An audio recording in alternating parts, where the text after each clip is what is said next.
One day, while the lovely Claire Fluffle was napping away into dreamland, she was spending time with some of her wonderful, wonderful friends. All of her favorites, Dedede, Susie, Gooey, that one, and she was happy. She valued her friends and loved ones more than anything in the world. They laughed, and they embraced, and most importantly, they loved. Fitting for Kirby Star Allies, where they all met. Surely, they all thought, not a person among us could ruin our time together. Then finally, when she awoke, she exclaimed to the heavens, "Let me rank my friends in terms of their speedrunning viability!" I won't drag this on for much longer because the rules here are kind of self-explanatory. Also, this video is like 10 years long. I'm just gonna juggle how good these friends are for speedrunning and rank them according to that. I, again, think we already knew that part, but yay, reminding for all of you that's just kind of falling asleep in the back. This is subliminal messaging to give me some good head pats in your dreams, and then do what you do in your dreams when you wake up. Surely nothing bad will happen if I word it like that. Speaking of surely nothing bad, for the sake of convenience, I have to make this video in like 5 days, cut me some slack. Thank you. I'll only be using footage for Soul Melter EX. Maybe someday I'll actually get more footage for Guest Star Allies and any %, but I like Soul Melter EX more anyway, so that makes me happy. Lastly, to explain what I mean by speedrunning for a little bit, I'm gonna weigh speedrun viability for 3 different modes: Story Mode any %, Guest Star Allies Go, and Soul Melter EX. And things like Hundo and Heroes in Another Dimension, they're less important, but I'll mention them whenever relevant. You could argue that they all deserve to be weighted equally, but I find that the balance is best this way. Also, it's my video, so blah.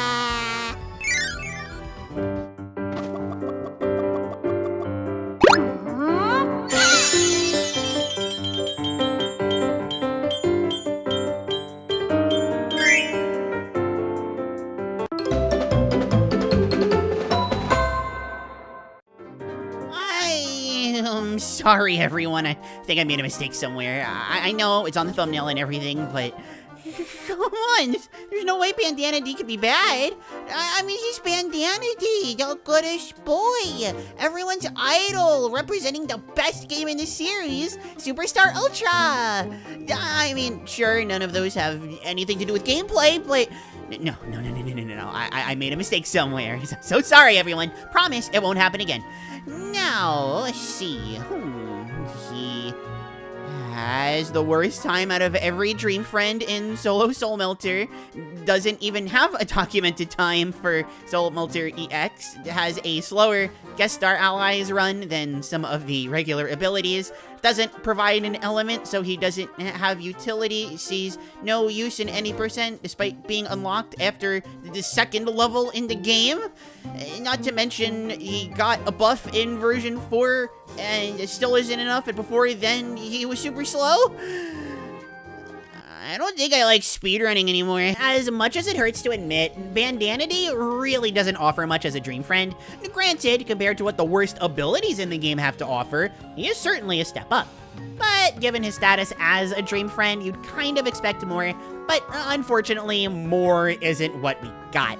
He did get a really good dash attack, as mentioned, which certainly elevates him to much greater heights than before, but power creep really hit this game hard. If you don't know, power creep happens when new content is added that makes previous meta staples and everything below them irrelevant. Well, Bandana Dee was never relevant, but I don't think I like speedrunning anymore. On the bright side, it's not all bad. Again, I'd rather have Bandana Dee compared to most of the regular abilities. His boss skill times may not be great, but they can moderately get the job done. The damage boost he gets from something like Sizzle is notable, so he gets good benefits from the best teams in the game, such as... Oops, almost spoiled that a little early. I ain't doing that. Comparing Guest Star Allies times for the DLC characters, kind of a nightmare since their campaigns are shorter than the base game characters, but Bandana Dee's no piggyback time compared to the other not DLCs is really good, netting him a top 5 time thanks to that new dash attack. You know, maybe I do like speedrunning again. I want to stress, even though Bandana Dee is probably the worst dream friend, he's still really good. I love the little guy, and if this was just a personal ranking, no questions asked, he'd be top 3. But when looking at the other dream friends, I won't lie, he's not an easy last place. Maybe that's just copium talking, but I could reasonably see him anywhere between last place or, let's say 10th. And compared to the regular helpers, don't even get me started. Better than most, if not all of those jumps. Unironically, I can count on one hand the list of regular helpers. That can hold a candle to what the Dream Friends can do. They are really, really good. Maybe not Bandana Dee, but they're still really good.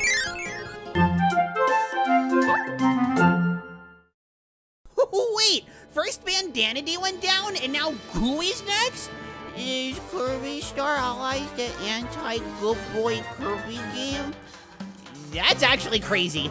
Anyway, just like what I said before with Bandana Dee, don't take this as Gooey being bad or anything. He's very good, and actually has a time documented for Soul Melter EX.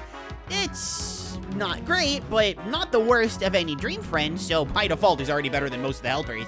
As for who's worse, well, Bandana Dee's definitely the worst, boo-hoo. But also, some other characters we'll get to later, they don't have a better Soul Melter time than Gooey, if nothing else. I don't want to spoil a surprise of who it is, so remember to prepare your giggles. As for what Gooey actually does, it's pretty basic.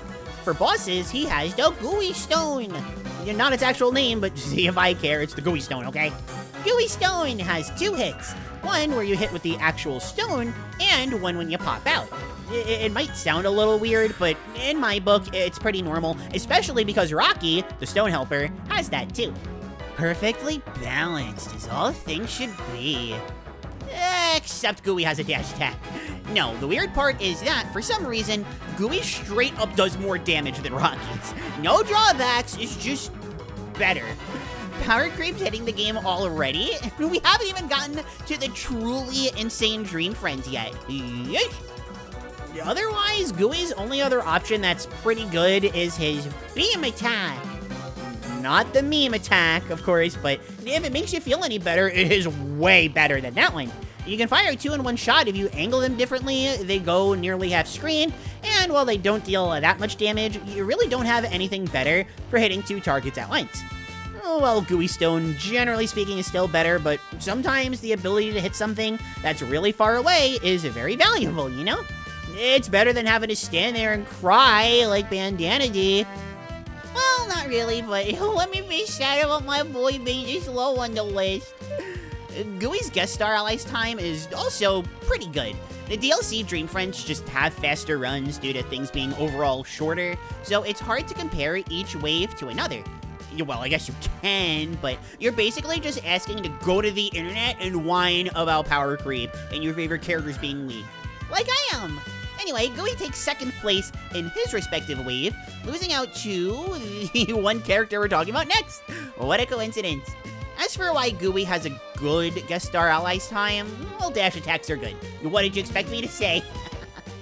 Gooey overall is really good, but it can be hard to tell considering he's only ranked at number 12. I whined and whined and whined about this with Bandana Dee, so I'm not going to do it again. For any consolation, Gooey is easily considered top 2, if not top 1, in Kirby Fighters 2.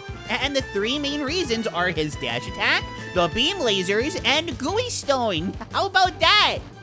But wait, in the shadows, I hear murmurs. The goodest boys are already off the list? Where am I gonna get my good content now? Well, if you can settle for the goodest puppy, or goodest Kirby speedrun content, I'm not gonna ask you to pick which one, please consider giving this video a like and subscribing to the channel. You'll leave a comment too, maybe talking about your favorite Dream Friends. I'd love to hear them. I love listening to these comments, or reading them, I guess, whatever.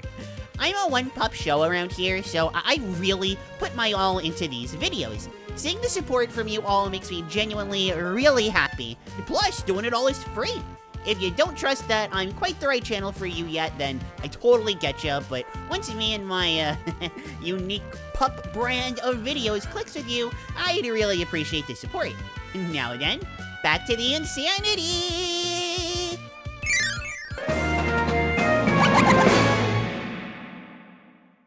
Unlike Bandana Dee and Gooey, who are just kind of bad, Marx is kind of a fascinating case. He trades being a good boy for some pretty solid traits. A dash attack that you can use in the air, a dash attack that uses in the air. Yeah, I don't have much else.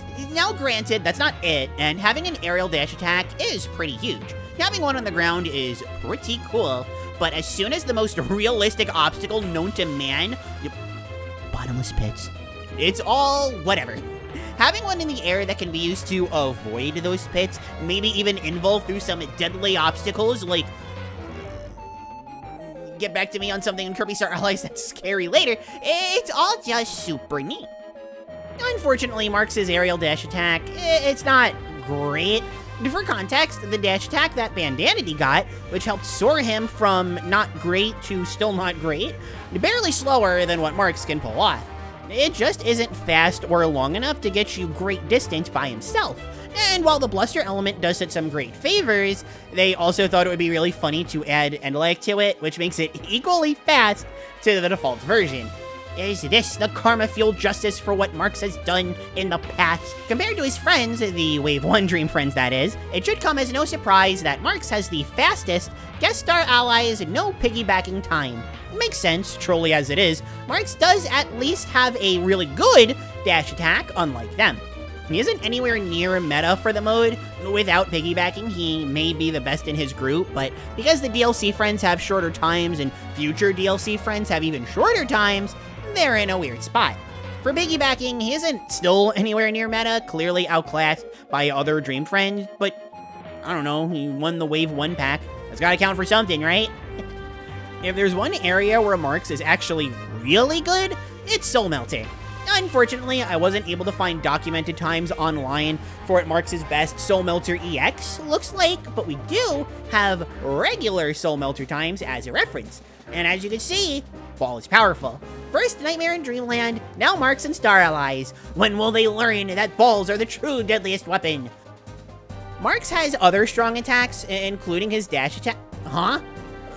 Why does Marx have a dash attack that's suddenly good for movement and damage when he did it before and he still can't muster up a good spot?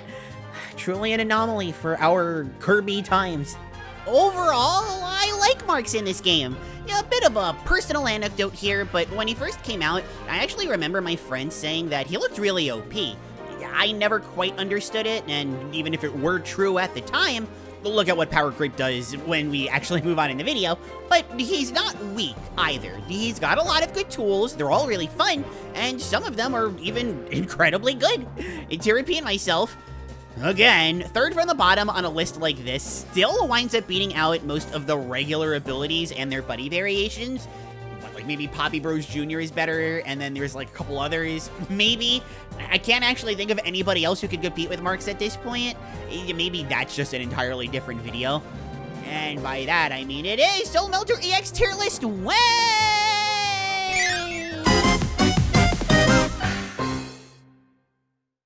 Thus, we spot our first Dream Friend from the Wave 2 DLC, Daroach. Fun fact, I remember when Daroach was first revealed, and a lot of Squeak Squad fans, yes, Squeak Squad fans, we exist, we're out there, and there's more than one of us, so we definitely outnumber you for sure, think about that. We're saying that Daroach looked really bad, and he wound up getting a pretty big glow up upon release. But obviously this means nothing for the sake of this video, where we're looking at how well the Dream Friends actually perform in a more optimal setting. And sure enough, this record is so broken already that you stuff the individual pieces into a treasure chest for the squeaks to steal. Daroach is super good compared to most of the regular helpers, but a bit underwhelming as a Dream Friend. Starting off on kind of the right foot, his Guest Star Allies time is pretty good. Squarely in the middle compared to what the other Wave 2 friends are. And while it's not a bad thing by any means, the #1 run of Wave 2 actually has the fastest Guest Star run of all time, with or without piggybacking. So, to place second to that is still pretty impressive. Not to mention, he beats #3 for Wave 2's run very cleanly. For the first time in this video, there's actually something very impressive going on, and yeah, I like it.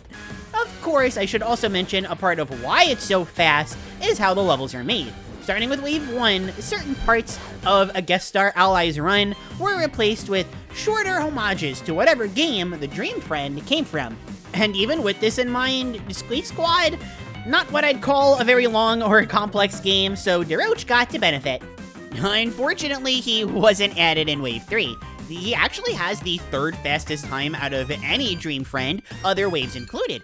Pretty much everyone in Wave 3 was made to be some degree of insane, so I can only imagine how fast he would be if he was included then. Unfortunately, when you look at the other modes, Daroach starts to suffer a bit. He has some pretty decent availability for any percent, but doesn't offer anything in terms of speed or strength compared to the competition. If you could unlock him in World 1, I'd still probably say he's not worth it, but at least his only real competition would be Marx. Well, Wing 2, I guess, but in some godless, mixless universe, Daroach could pull something off. Wow, Daroach being Wave 2 specifically, it actually kind of wound up being pretty bad for him. The Wave 1, he could have maybe done something in some kind of story mode category. The Wave 3 could have made him more OP in the other modes based on how those characters are. And some of those other modes include the ultimate choice, specifically Soul Melter EX, which doesn't look great for him either.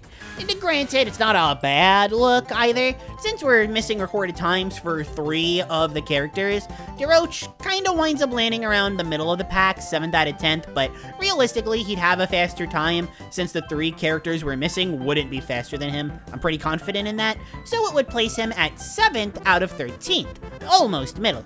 What Daroach does is pretty simple. He throws bombs, summons Doc, and shoots with his magic wand. Oh, but excuse me, how could I forget? He also throws a fake chest with everyone's favorite final boss inside, Dark Nebula.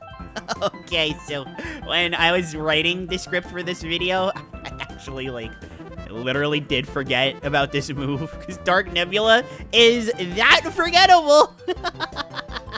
Each of these serves a different purpose. You need to charge the firebomb, but it deals tons of hits and shoots up full screen.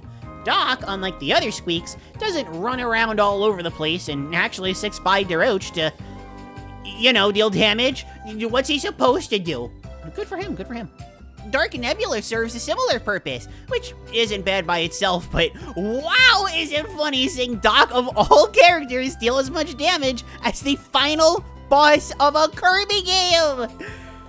Trashing on Dark Nebula is just never not gonna be funny. Whew. Lastly, the Magic Wand, Pew Pew, is a fast attack that's good for rapid fire damage. At the end of the day, Daroach is pretty neat. We're finally starting to get to the characters that are actually really good, so we'll probably have a bit more to say. Before we get to that, though, we've got quite the mixed bag to talk about.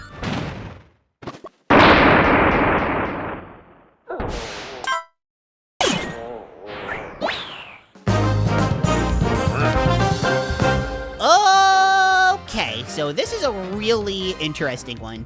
On the outset, Dedede is bad, maybe even worse than Bandana Dee bad. The awful guest star run only places 6th for the Soul Melter EX solos, 1 spot above Daroach. Cinematic parallels much? And despite literally getting him for free, you would never take him in any story mode category. He wins in 0 out of the 3 categories, and yet we have him at 9th over such powerhouses as...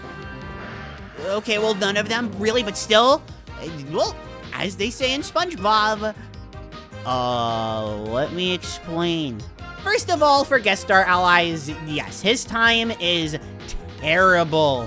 47 minutes is the fastest someone was able to clear it with him, leaving him up there as one of, if not the, slowest solo runs in the game. That is awful, but for what it's worth, he fares much better in the piggybacking meta.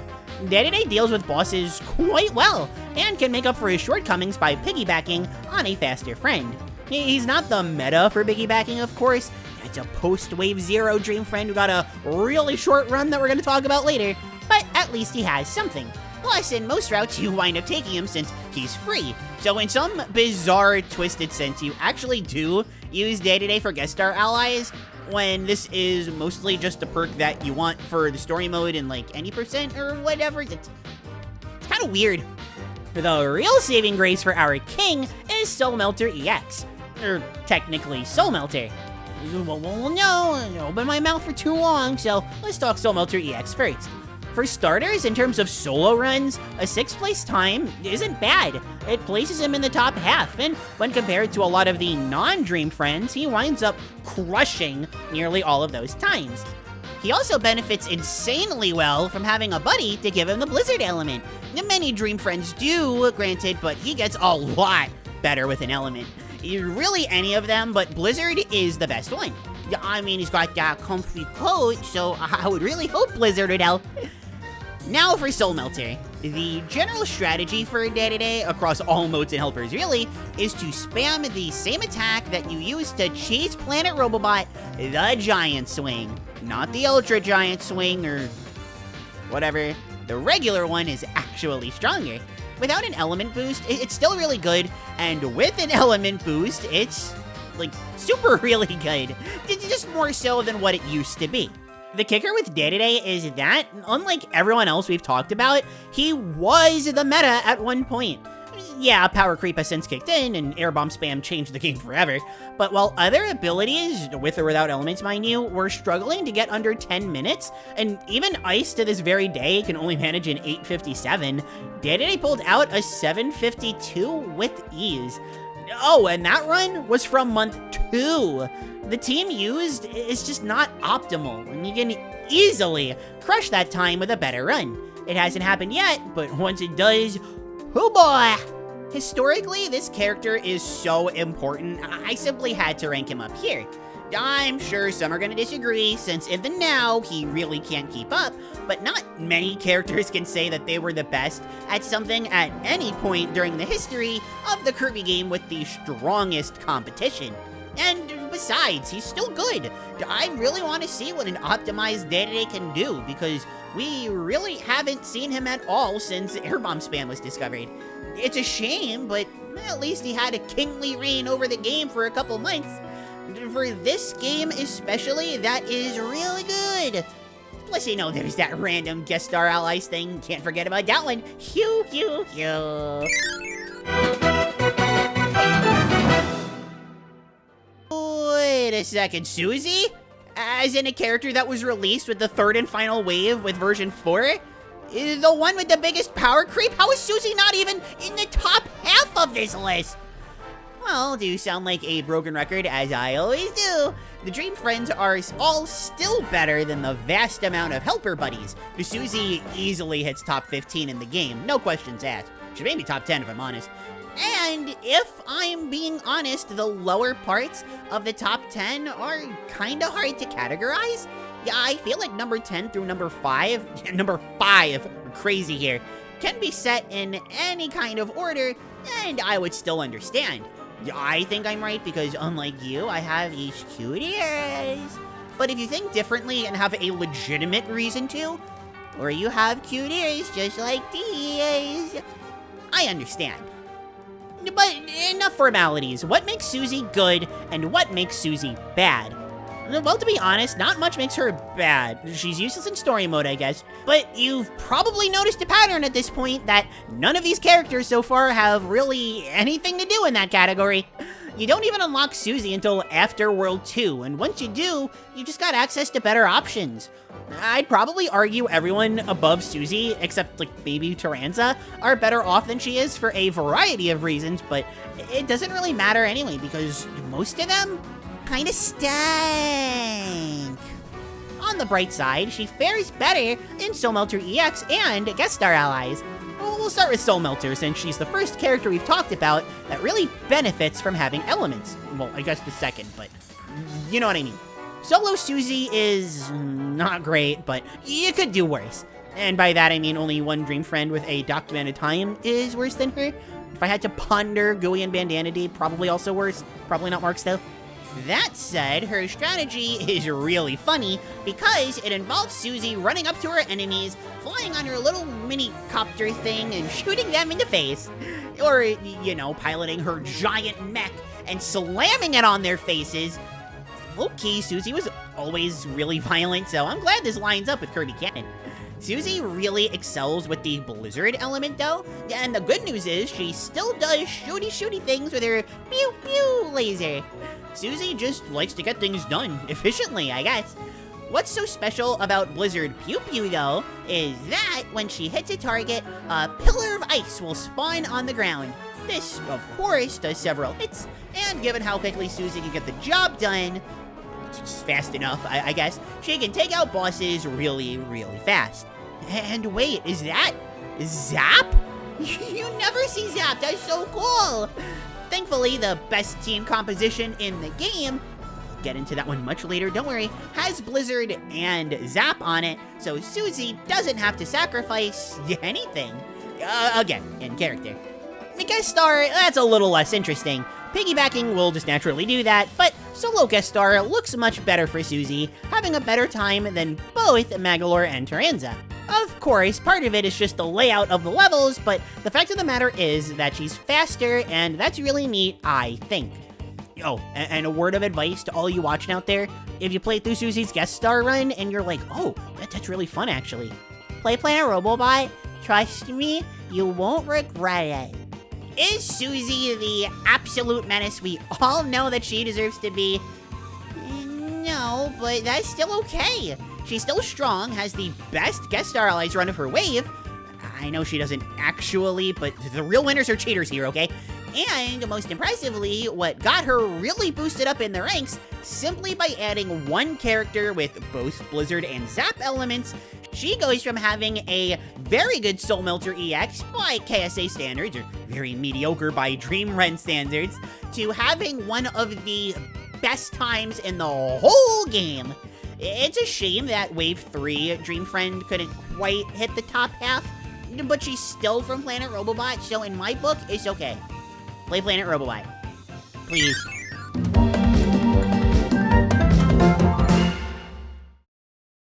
So, Rick, Kine, and Koo, that's gonna be a nightmare to say, I'm just gonna call them the Animal Buddies and go from there, aren't good in the traditional sense. In fact, they're the most unique Dream Friends on this list. I don't say that because they're 3 characters combined into one. The power creep hit this game really hard, just remember that. But because of what it is that specifically makes these 3 good. Remember, we've talked about all of Wave 1 already. The Marx and Gooey have better guest star allies times, so they're out in that regard. And you bet that they have nothing to do in any of the story mode categories. You better be paying attention to what I've been saying this whole video. This, as the case has been for many a Dream Friend, leaves Soul Melter EX. And no surprise, this is where they excel. But they're the 3rd and final Dream Friend to not even have a time documented. Maybe the spice was too high for Rick. Kine underwater melted the curry. Koo wasn't, I don't know, playing Kirby's Dream Lane 2 or 3 and wasn't OP enough. It's kind of hard to say, but if we look to regular Soul Melter as a frame of reference, they're pretty good. Better than most of the abilities and even a few Dream Friends. Fortunately for them, the regular abilities struggle a lot more with Soul Melter EX, so they'd likely get bumped up a few slots. Compared to the other Dream Friends though, the only place higher than a small handful. So what's the reason why they're so high? Pretty simple, they're a utility. Thus far, every Dream Friend has followed a similar pattern. Either their speed or strength has made them really good, or good enough, at something really important to be good at in the Kirby game. But a big part of what makes Star Allies so volatile is the ability to add an element to an ability. English, you've done it again. You'll never cease to amaze me. Well, what the elements do for abilities at the highest level could frankly be its own video. The Spark Notes version is that they add damage and a new feature, or ingredients, or some third synonym for element because English still amazes me, to an attack. Not every ability can get an element. Gooey is actually an example we've already talked about, and in the same token, not every ability can give an element either. But Dream Friends like the Animal Buddies are special because, well, they're 3 characters in one. This allows them to give more than one element for the price of only 1 extra character. That is very crucial, as you'd much rather only use up 1 team slot compared to 3. The more characters you have on a team, the less damage that bosses take. And the elements that the animal buddies give are really, really close to being perfect. Rick gives Sizzle, and Koo gives Bluster. Kind giving Splash instead of Blizzard, that's a crying shame because they were so close to having the perfect utility. The animal buddies feasibly can fit on any team, but what's important about them is that they were critical to the most successful, as is to say the fastest, team comp in the game for Soul Melter, and for a long while, even Soul Melter EX. The simple combination of Poppy Brothers Jr. and the animal buddies were unmatched for a long time. And since the animal buddies were added Wave 1, before we even discovered how broken Air Bomb spam was, they had a long time to shine in that spotlight. The Bluster Bomb is obviously broken, but Sizzle Bomb dealt an insane amount of damage while leaving a lingering fire to deal damage, meaning that it could kill bosses even faster if they were grounded for long enough. Of course, things can't last forever. While we still can't go into the best team comp in the game just yet, a new world record was taken sometime after Wave 3 launched. And while Poppy Brothers Jr. managed to hang on, the animal buddies weren't so lucky and were kicked off of that team. But the funny thing about that, not only does this not erase history, hello the Dedede right up again, but the second place time in the world, still Poppy and the animal buddies. A lot of the old times that involve the animal buddies are actually still fairly competitive, and while the world record team comp definitely has more flexibility, the animal buddies, I would argue by themselves, are a close second. Now this here's a very important distinction to me. If they were all dominant but then completely fell off the face of the earth, or pop star, I guess, I'd be feeling very differently. Having okay utility isn't good enough, while having good utility is way more than good enough.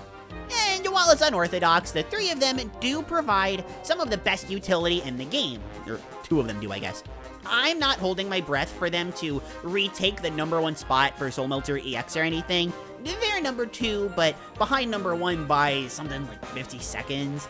Yeah, you know what though, they had their time and still hold a very respectable second with solid results even outside of that.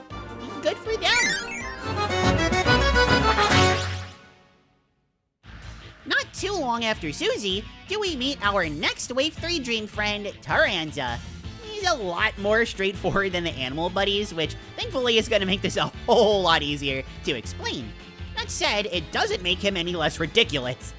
First things first, to get the pleasantries out of the way, Taranza has no uses in any story mode category.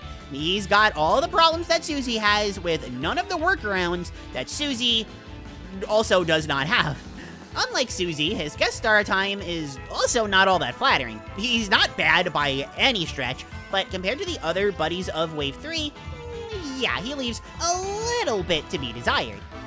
Of course, you know what comes back to save the day again, Soul Melter EX.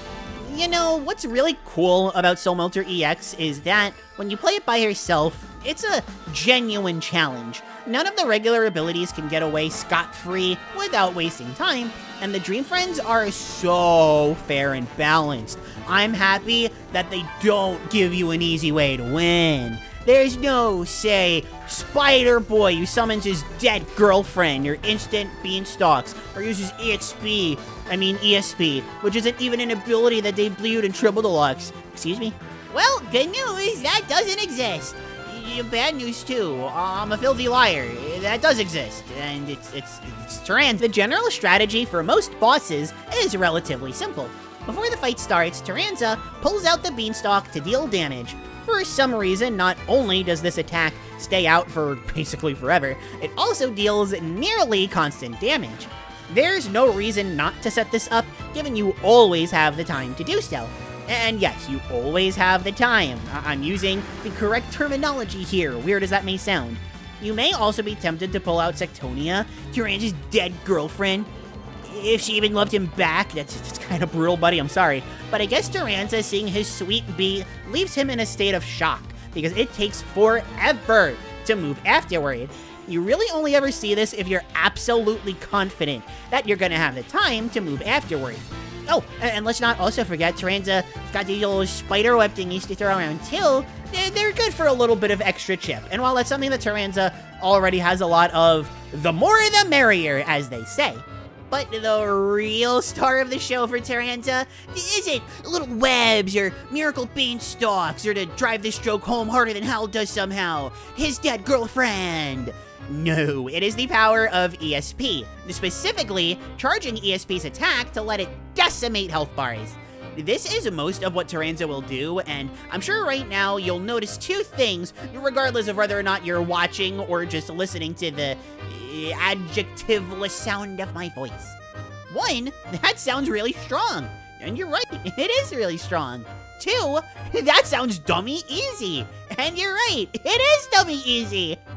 I wouldn't call this the easiest Soul Melter EX run to do. We'll get into that one later, do not you worry.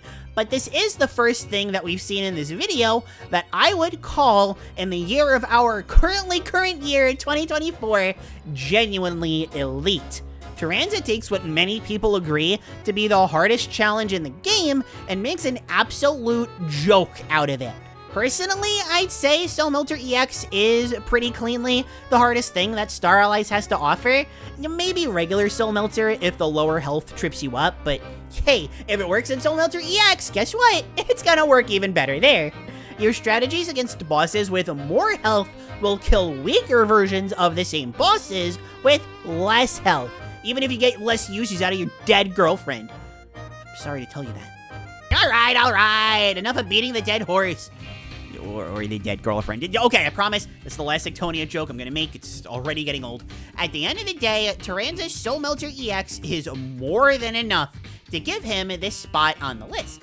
He actually clears it so fast, he's one of only 4 characters able to clear it solo in under 10 minutes. For context, ignoring Dream Friends, the fastest solo time as of the recording of this video is just under 12 minutes, courtesy of Ice and Plasma of all things. Taranza beating those by nearly 2 whole minutes should tell you enough, except that we still have 5 Dream Friends to go. I'm not even gonna question it at this point, just transition to the next character. If the animal buddies were unorthodox, then Dark Mennonite is easily the most inconsistent of the Dream Friends. I've heard some people say that they think DMK is the best in the game, and yeah, obviously I think they're insane. But I can't deny that he's really good. I wish he had more to do in any of the story mode categories, so that I can stop saying this already, and also because with the bluster and sizzle elements, his dash attack goes from insane to, oh my god, who okayed this? Levels of insane. But that's the curse of most of the Dream Friends, I guess. Part of what makes Dark Mennonite not amazing is his performance in Soul Melter EX. He, how do I put this nicely here? Has the worst Soul Melter EX time out of all the Dream Friends, falling behind even a lot of the regular abilities. His regular Soul Melter time, that's okay, but he does not take very well to the changes in Soul Melter EX. There's a real chance he's worse than the animal buddies and Marx here, and while I don't want to get too crazy, a betting pup like me would put money on the table that even Bandana Dee would fare a little better. With elements, I'm sure this guy is a lot better, but what can you say about what we talked about in this video so far? All of the Dream Friends are like this. I really doubt this also makes him better enough, unlike a buddy like Dedede. On the flip side, as I'm sure you've noticed with the footage, Dark Mennonite has, pretty handily might I add, the best guest Star Allies run of them all. Of course, a decent part of this comes down to the levels being shorter. Again, post-Wave 1 runs, or ones if you will, got a lot shorter than what came before.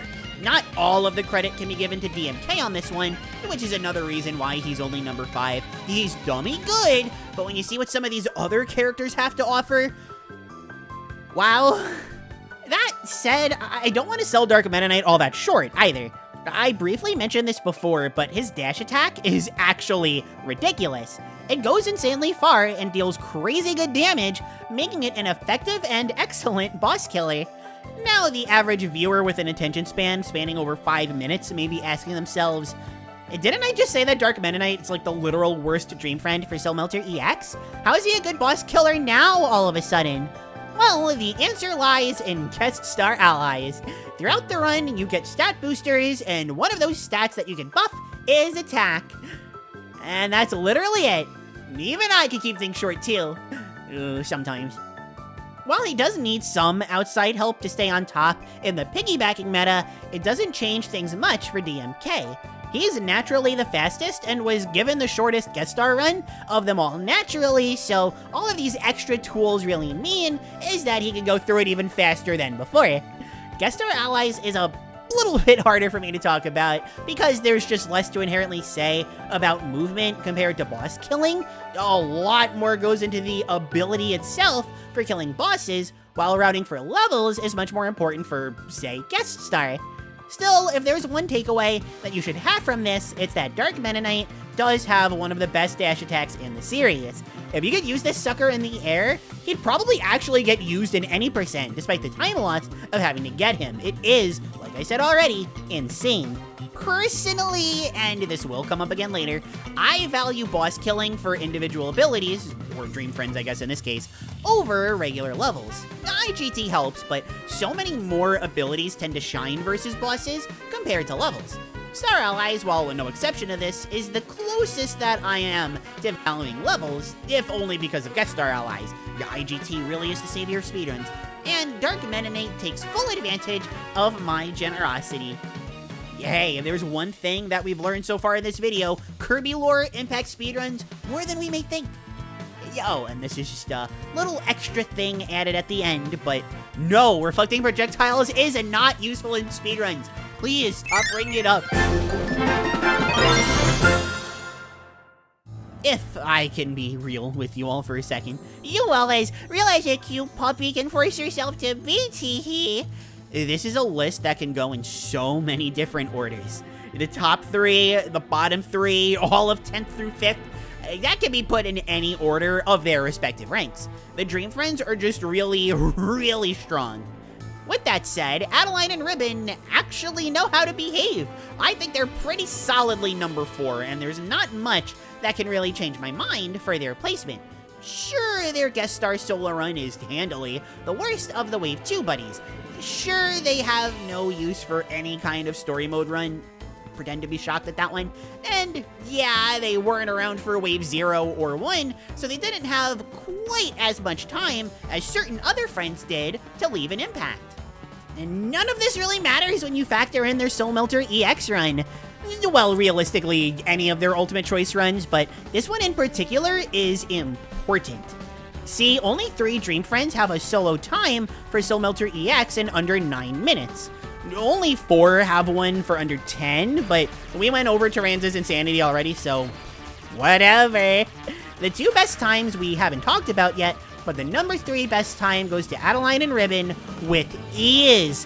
What the heck do these precious babies do that make them so strong? Well, there are some smaller things, like having a solid projectile in the air, or having the Ice Dragon that randomly deals insane damage, not literally randomly, you know what I mean, and freezes all regular enemies. Freezing enemies is good. You don't want to watch them die. Takes too much time.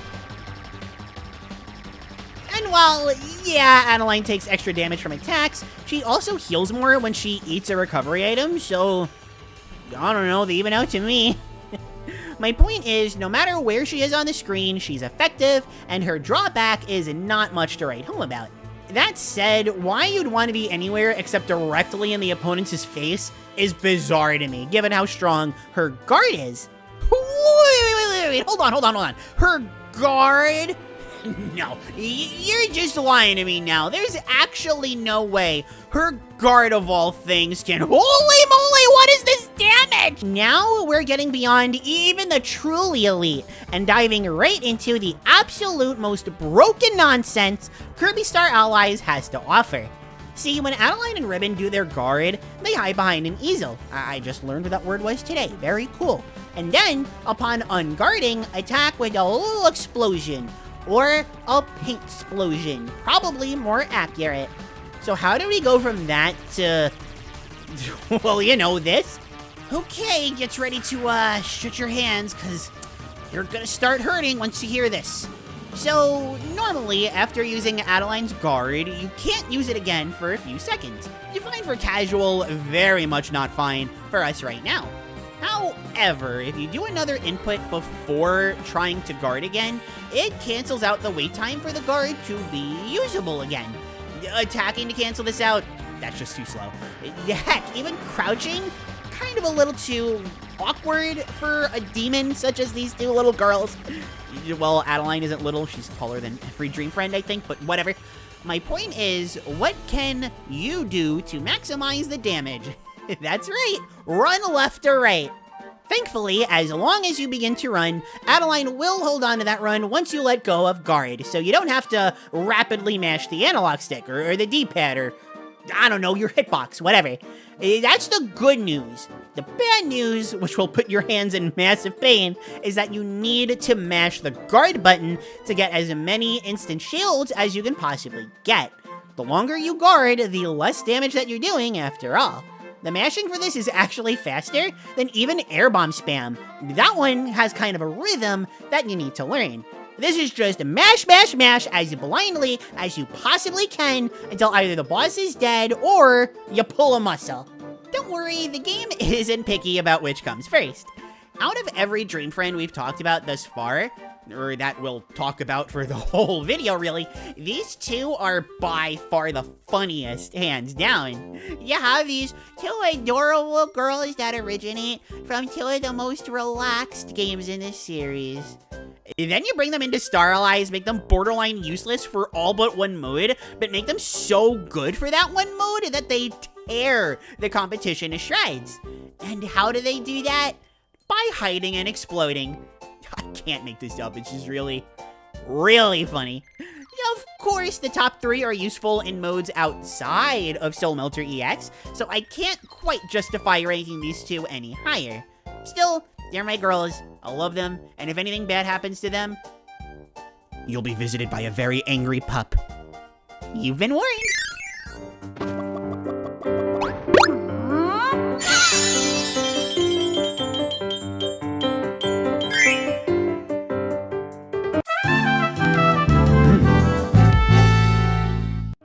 And here he is, the single dream friend who is able to avoid power creep and remain a dominant threat throughout all of Kirby Star Allies. I'll stop clapping. From day one, where he single-handedly destroyed most of the story mode, nearly all of Guest Star Allies, and even at one point a solid contender for the best main carry for the Ultimate Choices Soul Melter. Getting a super strong counter in version 4 may not have helped him too much, but he didn't even need it. Plus, it, super helped in Return Deluxe, and I'm guessing we like that game more anyway, so I say that's quite cool. Unlike every other Dream Friend in the game, the major thing that keeps Meta Knight near the top is how dominant he is for story mode. I know, finally, we're talking about the game of the Kirby game, Kirby Star Allies game. To those of you who are already in the know of the woe, you may be thinking, whoa, I know that you don't get Meta Knight until you beat him at the end of World 2. Then you can get a Dream Friend at a fountain thingy. But why is he good if you gotta waste all that time to only use him for half of the game? Very good, and uncomfortably said. Question, astute. Insert. And the answers for both of those questions are quite simple. See, the idea of only having Meta Knight for half the game argument doesn't actually hold any water. Assuming we're talking any percent, Dreamland and Popstar both are only 5 levels each, and totaling 10. World 3 has more levels, and World 4 nearly has a triple of what Dreamland or Popstar has individually. Plus, these being later levels, they're a lot more involved, and not to mention much longer. Honestly, Meta Knight winds up not being available for, gosh, maybe a third of the game, at best. The how many head pats for puppy until you get Meta Knight challenge is a lot easier than you'd expect. Also, you're tackling it right now. I'm waiting. As for how long it takes to get him, you can actually just throw a friend heart at Meta Knight to get him for free after you beat him, similar for Dedede like we talked about before in Guest Star. The difference is that Dedede is mega slow, and Meta Knight, yeah, he's like pretty fast, I guess. Yeah, I know, it's just kind of building up to nothing here, right? Run! Giving him the sizzle element grants you access to what is irrefutably the best method of movement in Kirby history, until it eventually wasn't. Sizzle Shuttle Loop. The idea is that you get a super fast shuttle loop for a few seconds before it gets really, really slow, and Meta Knight just kinda burns out. I'm what the critics call a funny puppy. It wouldn't be that bad of a downside, given how fast you go anyway. But one thing that I failed to mention, because I'm just like this for some reason, is that you can jump out of it at any time. So basically what you do is sizzle shuttle loop, jump right before it gets slow, and immediately sizzle shuttle loop again.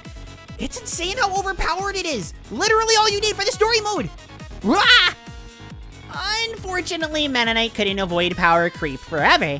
Once the final wave hit, he was able to handle Magolor okay, but our #1 winner took over. To be clear, everything I've said thus far about any category involving story mode is still true. In story mode, he's the best, end of story. And while there was a point where he was in contention with Dedede to be the best for the ultimate choice, he never wound up holding onto a record over Dedede, at the very least before Airbomb spam was introduced. That all changed. We're at the introduction of Bluster Bomb Airbomb spam. I literally just talked about it. Yeah, he had a moment at least. As for Guest Star Allies, he had an equally commanding chokehold over that as he did the story mode, even more so actually, to the point where records had to be split between piggybacking and no piggybacking. Then the final wave of the DLC came out, and now he's nowhere to be seen aside from his own run. Like, ouch much? Still, even with all of the power creep and new dream friends and insane discoveries like Airbomb spam, nothing can change the fact that Sizzle Shuttle Loop is the best move in the game. It just is. You could say our #1 friendo Lendo as in lend me some money, has the best move, or that Bluster Bomb is too insane to not be the best. Whatever, Sizzle Shuttle Loop, it's the best move in the whole game. The fact that you get access to this mix-free, not even halfway through the game, for free, my favorite amount of money to exist in the world, bought to you by your favorite anarchist puppy, is enough to make him one of the best, despite the insane competition. As a consolation prize, in case you like, I don't know, every other Dream Friend more than Meta Knight somehow, despite being #1 in the game for so long, Meta Knight's not the best any longer. If you couldn't tell, the next two characters are from Wave 3, and they are ridiculous.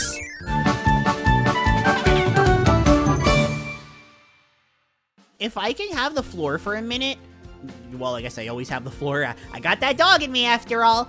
Magolor is actually one of my favorite characters in the series. I say a lot about him that's bad because that's just the life of a Magolor fan, I guess, but whenever I get the chance to talk positively about him, I always will. And in Kirby Star Allies, holy moly, he is good. I clearly remember watching his trailer for the first time and wondering if anybody on the dev team even realized how strong of a character they were about to put out. And while he didn't wind up being quite that good, he wasn't really that far off. First, the most obvious thing about Magolor that needs to be said, Magolor's Surge is insanely good. As a dash attack, it's probably the best in the game. There are better moves for going fast and Anomaly in Kirby, but Magolor just has those zoomies in him, I guess. The big thing for me is the duration. It may be tough to remember since it's fairly short in Return Deluxe, but in KSA, this lasts nearly twice and maybe even thrice as long. Yeah, thrice. I think that's like the first time I've ever said that word on this channel. And go me. And while it doesn't pack the insane damage that it does in Return Deluxe, it's so good for movement. Plus, as we'll talk about, Magolor is not hurting for damage that you just kind of go like, whatever. It's actually so good that, in Hundo, you go out of your way to get Magolor from the Dream Fountain after beating the final boss to clear the bonus level. Sizzle Shuttle Loop may be better, but getting a Sizzle Helper and Meta Knight when he isn't free? Way worse than Magolor. Funny how this all comes together, huh? You know what? No, let's talk about that damage. It's ridiculous. To the point where he can clear Soul Melter EX in just over 8 minutes. Obviously impressive, Soul Melter EX is super hard, ignoring the wording, but if we're looking at the absolute best times, the world record is under 8.5 minutes. So what's impressive about this? Well, even including the literal best dream friend in the game, Magolor has the fastest time for any ability solo in Soul Melter EX. He doesn't even need other helpers to make him better. If anything, I imagine they would slow him down. Whether or not that's because he deal less damage or because he, I don't know, tries selling them things, maybe both, is left to be seen, but on his own, he is a menace. What's crazy is that, unlike most characters, it isn't any one move that Magolor uses to break Soul Melter EX into tiny gem apple-shaped pieces. And speaking of those gem apples, actually, one of Magolor's best attacks is, unfortunately, hurling gem apples and waiting for them to explode. Not only do these cover a gigantic range, on top of being really easy to set up, given how much time you get in between boss phases, but you don't even have to be at a standstill or something to detonate them. Floating in the air, using another attack, I don't know, filing your taxes or something, the gem apples, they just work, and they're really dumb. I also spent a lot of money to get more gem apples, so seeing them, you know, throw them around like that, ugh, it makes me so angry. The Ultra Sword is also really good too, not just for hitting more than one opponent, but also because it does really good damage. And, of course, the fact that it hits multiple opponents for the same amount of crazy damage. I thought Magolor is fair and balanced again. Better than nobody, because she's not. By far, though, Magolor's best option is that absurdly strong black hole for the grueling, impossible condition of simply being in the air. Magolor can summon a black hole that does an insane amount of hits in succession. You'd imagine that, because he's in the air, these would be bad for grounded targets that the gem apples would cover better anyway, right? No, these hit their targets in the air and on the ground just fine. And remember, this game came out after Planet Robobot, so every single hit of the black hole will connect and decimate those health bars. And there's no limit to how many you can summon at a time either. Did I forget to mention that part? The part where Magolor's best attack effectively has no limit to how many times that you can spam it in a row? And how you can detonate the gem apples while you're using it? Or how easy it is to use the Ultra Sword when the boss's HP just gets so low enough for the apples plus Ultra plus the black holes that never die to deal like a fifth of their health bar? If not even more, I could see it dealing like a third. This character is actually not fair. Picking him is cheating. He's also good for utility as well, offering the most important element in the game, that being Bluster. And of course it's with Magolor's Surge, because why not? This is actually what nabs Magolor a spot in the winning world record team for Soul Melter EX. Yep, Magolor is on the winning team I mentioned earlier. He really is just that good. Without saying who they are, the Dream Friends that you bring along, ever since Rakine and Ku got beat, only offer Blizzard, Sizzle, and Zap. Magolor is the best character in the game that offers Bluster, so hey, there's that too. That dash attack actually did, like, big damage. I just throw my tax forms at the screen and walk away. They'd be done when I got back, and you know it. As far as downsides are concerned, the only one that I can really think of for Magolor is that he's just barely not enough. He gets every relevant box. He gets every relevant quick kill due to being really strong, he goes through levels like a maniac due to being so fast, and he can even use some weird glitches to help him through heroes in another dimension. Even though we're not really counting that one, I'm just saying. Strength, speed, utility, he's got it all, but he's just not the best at any of those things. Solid A+ is for everything, S is for nothing. Well, except for Soul Melter EX, I guess he's the best at that, but gonna ignore it just to make this point, you know, work. Also, unlike one of our two remaining friendly ones, Oh, Bergie now. He was introduced in the final patch, so he didn't have a chance. Also, similar to our remaining friendy Wendy, Bergie now, he was introduced in the final patch, so he didn't really have much of a chance to destroy the competition when it was weaker. Think like Meta Knight. Imagine though, now that I'm really thinking about it, if he was around in Wave 1, I think he'd honestly have a solid chance to be number 1 at that point. Or still maybe number 2, I don't know. He's insane, and I love that. Yeah, hey, that sentence applies to both Kirby lore and Kirby speedrunning. I'm so funny, ha ha ha. So, who is the actual best dream friend in the game? Well, surprising nobody.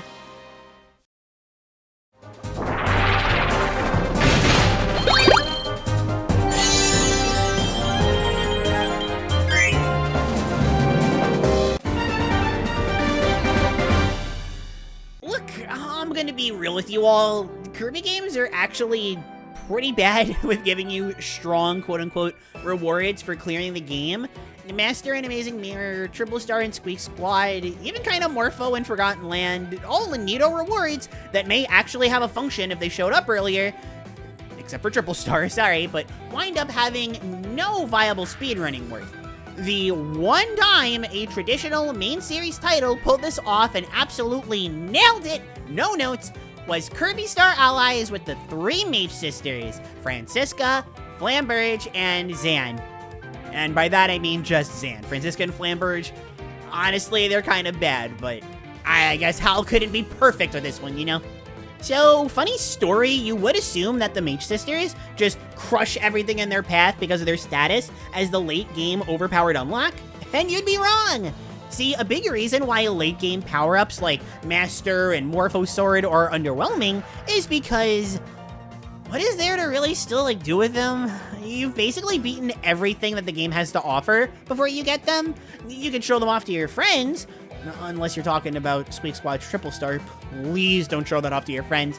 But as far as actual use and more optimal play are concerned, they're not nothing. Like, I know Morpho Sword is actually really good for, not gonna spoil what it is, but it is. But that still doesn't change the fact that they're not much. In the case of the Mage sisters, this applies to any kind of story mode category, hence why you don't see them taking over Meta Knight's chokehold over there. To unlock the Mage sisters, you just need to clear Heroes in Another Dimension and get that good ending. Great reward and all, but this means that the sisters are literally impossible to use in the story mode category. This still leaves Guest Star Allies and Soul Melter EX, and yeah, they're really strong in both of those. Sure, things like Ice plus Dedede came first for team combos, Adeleine and Ribbon came a little bit earlier for solos, and Magolor at least just outright got a better solo time for Soul Melter EX, but still, there are a few reasons why I think the Mage sisters, or specifically Zan, are actually the best in the game, and even I would say the best for Soul Melter EX. First of all, the Mage sisters are only like 5 to 10 seconds, maybe 20, I think, behind Magolor. Slower for sure, but by an amount that small, I don't know, it's like, who cares? They could just be better than Magolor in a different category, and that's what they did. Namely, even for Soul Melter EX, their utility is factually better than Magolor's. That winning team for actual world records and not solos that I won't shut up about, the full team is Poppy Brothers Jr., really anybody can go into that slot, but if we're specifically talking about the best of the best, it's gotta be Airbomb Spam. And alongside him are 1 Magolor and 2 Mage sisters. If you can count as high as I can, yes, I can count it 2 and no higher, Mathways puppy that I am. You know 2 is more than 1. As I alluded to earlier, the Mage sisters give off their own element. Blizzard for Francisca, Sizzle for Flamberge, and Zap for Zan. So you need someone who has Bluster so that Airbomb Spam can work. Magolor has it, he's the best one to have it, so he gets a slot. The 2 slots for the Mage sisters are where everything else comes into play. Notably, they have a screen nuke attack that, quite literally in this case, dissolves health bars. This is the big ticket to them being 9 mandatory for at least IGT runs. Literally any character can rise to low time stardom thanks to this move, and you get 2 characters that can use it. Oftentimes, teams like this will either ditch Magolor for a third Mage Sister, or just ditch him outright because teams of 3 deal more damage than teams of 4. Either way, Magolor is expendable. I'd recommend keeping him. He's busted and needs to pay for his sin. But KSA is so customizable, it's really up to you. Except for airbomb spam teams, they genuinely do need Magolor. I should also mention that, while this doesn't impact their placement at all, Francisca and Flamberge are actually quite bad for Soul Melter EX. Their damage simply can't keep up. Even Gooey has a better run than they do. Let's go Gooey! Let's go Gooey! Yay! Obviously, the reason why this doesn't really matter is pretty obvious. Funny English, If you're playing as Zan, who's only second to the trolliest, bestest Soul Melter of them all, Magolor, she shreds the enemies crazy fast. You could argue that she's actually a bit tricky to use, but if we're talking about optimal Kirby play, I never get tired of saying that, it's funny, that's not a factor at all. Shoutouts to the one time, though, that you do a swap out for them just to high five to kill enemies in one shot. That's funnier. But enough about Soul Melter EX, because that's not even where they shine the brightest. Yeah, believe it or not, second best at solo running and the best utility and helper damage in the game is not where they dominate. That honor belongs to Guest Star Allies, and that category belongs to them. This is all thanks to Zan as usual, and her incredibly broken, genuinely fastest movement option in the entire series. Her dodge roll? What? I mean, yeah, I've seen some above average ones, I guess, but there's so many flaws with rolls that, how is this even impactful? Wait, excuse me, it goes how fast?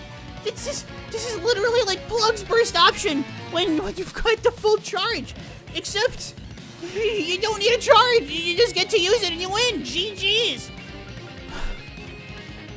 That's insane. For any piggybacking category, it's clear as day. You're using Zan as your helper, or you're forfeiting a competitive time. Or you're switching to like Francisca to clear out enemies, I don't know.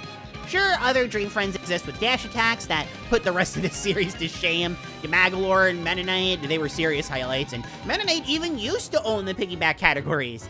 Once, there was a time where Rocky and Sizzle Mennonite dominated the leaderboards.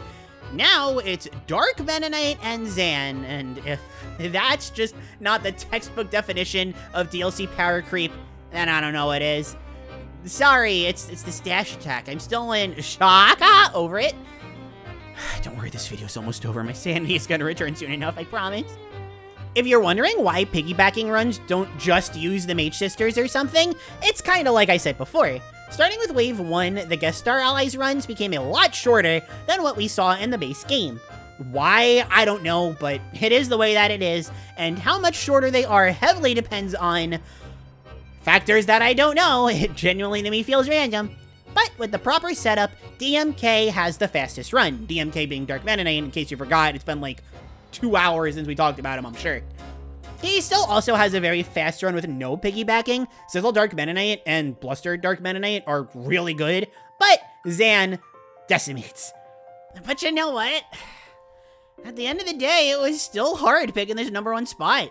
Everyone obviously focuses on what the game now, version 4, brings to the table, but back when people were singing the praises of Mennonite over Dedede and Soul Melter back in version 1, Mennonite actually had a genuine chokehold over every single category, Kirby Star Allies as a whole. He was just the best at everything, and we just had to accept that. Even after the meta advanced and he fell off, the story mode still belongs to him, only sharing a single level with Magolor. And speaking of, Magolor, despite the lower usage, is still the only Dream Friend to ever make something happen in the story mode aside from Mennonite. His guest star time, while not amazing, is still genuinely great. He's got some of the best utility in the game as well, and let's not forget here, indisputably, he has the best time for beating bosses by himself. Magolor and Mennonite both also have more availability than the Mage Sisters, who have to be unlocked via heroes in another dimension, which is irrefutably later than everybody else. All of that said, this was not an easy win for them, despite how hilariously overpowered they are. That's KSA for you. For me, the choice over Meta Knight wasn't that difficult. Don't get me wrong, history is important, but it's basically Sizzle Shuttle Loop carrying him on his back, or he's carrying someone else on their back, whatever. The hard pick was the Mages versus Magolor, and this ultimately became a question of Guest Star Allies or Soul Melter EX being more important. Believe it or not, I actually, like I said before, think Soul Melter EX is more important, but the Mages just barely came out on top. Not for their chokehold on Guest Star Allies, but also their undeniable utility and strength as both helpers and solo characters, well, Zan in that case, respectively. It's just more impressive than Magolor, even though you can use him for a lot longer than you can the Mages. So, in finality, that is the massively long video with the not massively long list. For a recap, this is for the folks at home who fell asleep during this. You're okay, I'm just also very surprised. We have Best Boy Bandana Dee at number 13, Gooey at number 12, Marx at number 11, Susie at number 10, Daroach at number 9, Dedede at number 8, Dark Mennonite at number 7, Taranza at number 6, Redkine Ku at number 5, Adeleine and Ribbon at number 4, Mennonite at number 3, Magolor at number 2, and finally, the 3 Mage sisters, especially Zan, at number 1. Crazy! If you like crazy, then as a reminder, please give this video a like and subscribe to the channel. Both really help me out and let me know how well a video's been received. If you'd like to go the extra mile, please also consider becoming a Puptrin on Patreon or join as a Mempup on YouTube.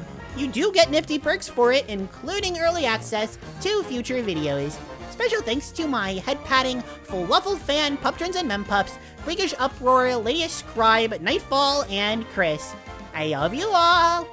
I also love getting some rest, which I'm gonna go get some of right now. Here's hoping my friends don't all beat me up for not ranking them at number 1! Yay! Bye!